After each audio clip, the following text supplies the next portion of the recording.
In this video, I'm going to go over methods of applying animation presets to your text layers. What I want to show is this method of something like this, where it's scaling up each letter. And this is a built-in preset inside of After Effects. And when I say preset, that means inside our Effects and Presets panel, which is on the right-hand side over here, or you can go to Window and Effects and Presets. There are a series of animation presets that are built in that allow you to make easier animations by default. And this is one of the things, like, you can search Google if you're like, I want to make a caterpillar style text. There's ones that can do that. It's actually called Inchworm. But what you can do is, if you have your text layer and you move your playhead right to the beginning or where you want your animation to start, I can choose animation preset, drop down text, and then inside here are a ton of different ways of animating text. And before we add these in, we add one of these in, let's take a look at our text layer here. When we twirl this down, we'll see you've got two options. And transform is going to look like your standard layer with all of your position, scale, rotation, opacity transformations and keyframes. And inside here in text, you've got a couple more options. Source text is if you wanted to have this layer applied, have the name come from somewhere else. So if it was coming from a spreadsheet or coming from the name of the composition, that's something you could change. Or if you wanted to be random, you could do that. Path options to move along a path, and we'll look at that later on. More options. This allows you to change your anchor point of your text, but we're not going to worry about these honestly for right now. We're going to look at what happens when you apply an animation preset. So notice I've got text, and when I go into something like, let's do tracking, and let's do increase tracking. When I have my layer selected and I double click on the effect, notice it applies it to it, and it added an animator 1 right here. This is the default name for when you add an animation, and you can hit enter and change this to increase tracking. So that way you know what it does. The reason it has a generic name is you can have multiple, and it just allows you to change them more easily. And you'll notice that here we have some embedded keyframes, and we can't see them yet because they aren't twirled down the entire way. So if I twirl this down, you'll notice that now we have a keyframe for tracking amount. And it is set 1 at the beginning, which is set to 0. And this blue icon is lit, so we know that we have a keyframe set. And when this plays forward, notice it's increasing the tracking. So when I play this, cool. So it's increased the tracking to 40.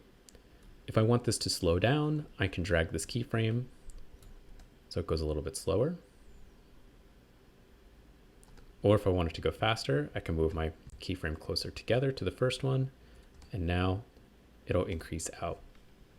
So you'll notice that this animator made a couple of things. It made this tracking type before and after, and it gave us a setting, a tracking, which is going to start at 0, and we can change these. So if I wanted this to go here and change this to 100,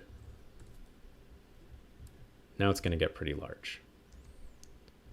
Or if I wanted to reverse those, for example, if I wanted to start at 100 and then get a little bit smaller, just change the second keyframe to 0. And so now it's going to shrink back down. So these are kind of nice because there's some built-in ways to manipulate the text. And this one right now is applying to the whole letter, each letter, right? If we twirl this down again, let's see, we can change the before and after. And one thing to note is if my text is set to be justified to the left, notice the tracking is going to be coming from that edge. And let's actually change this back to 0. Okay, to switch to the next keyframe, let's do 100. I'm gonna spread these out so they're a little bit slower. See, it stretches out from the left-hand side. So if you wanted to go from the center out, switch it back to center text. And move this back into the center. So this is a basic preset that you could apply. And to get rid of it, just delete. Let's go back to effects and presets. So let's take a look. We looked at tracking. Let's take a look at animate in. So for example, if you're doing a transition. And what if I wanted to do something like fade up characters? When I double click on that, it applies the animator. And I'm gonna change this to fade up. When I press spacebar, notice that it's bringing in each letter one at a time. So this is adding one letter at a time. Now, notice that it's created a set of keyframes for me here, but let's actually dive down into this. You'll notice that opacity here is set to 0. And that's kind of interesting, right? Because if we twirl down into transform, we'll see that our opacity is 100. So what this is doing is actually changing the range of our selection. So you'll see here, this starts at 0, which says, look at my entire word. Start here at this 0 position or 0% position. And as we move through, now we're at 15. So it's going to say, reveal what is here to here. And so if I look at 15, it's going to reveal that 15% of the word. It's going to reveal what's right there. If I keep going, it's going to reveal the next one. And you can see this little cursor coming forward. So this is showing us 35%. And you'll see that cursor move to the next one, 50%. And since this word has 6 letters in it, 50% should be half the word, right? And then this ends with 100%.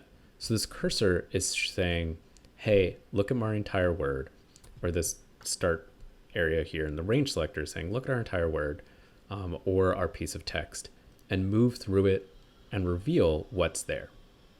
So now if I want to speed this up, I can move this forward, reveals it one at a time. If you dive a little bit deeper into this menu, you can see there's advanced, and you'll see that there are certain shapes that are here, or there's a whole lot of settings. So if I wanted this to be based on the word itself, I could change this based on to words. And notice that it comes on with the whole word at once rather than individual characters.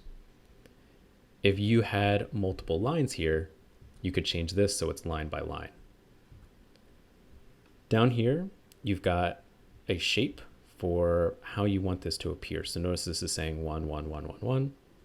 If you want it to like come in from the other side, so notice this is saying ramp down.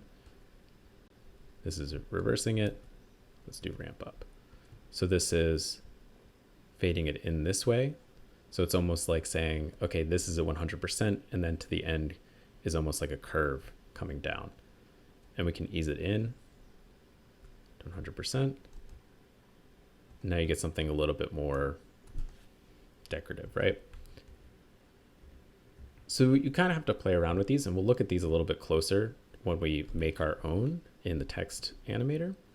But now I'm going to delete this fade up and show you some of the fun ones, which honestly can get kind of cheesy, but that's okay. So another one you could use, you can obviously use any of these, and I recommend you kind of click and see what they look like. With this selected, I'm going to go to animate in, decoder fade in. And what this one is going to do is fade it in, but also show us random words at the same time, or random letters. You'll notice that this is giving us a character offset as well.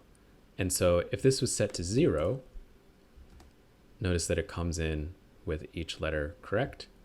But if we change this character offset, it's going to go through and give us that it's something that's like either matrixy or kind of code based. You know, I could see situations where you use this, but also you want to be careful about it being too overused or cheesy. In the next video, we're going to go over the range selector in a little bit more depth so you can see how this works.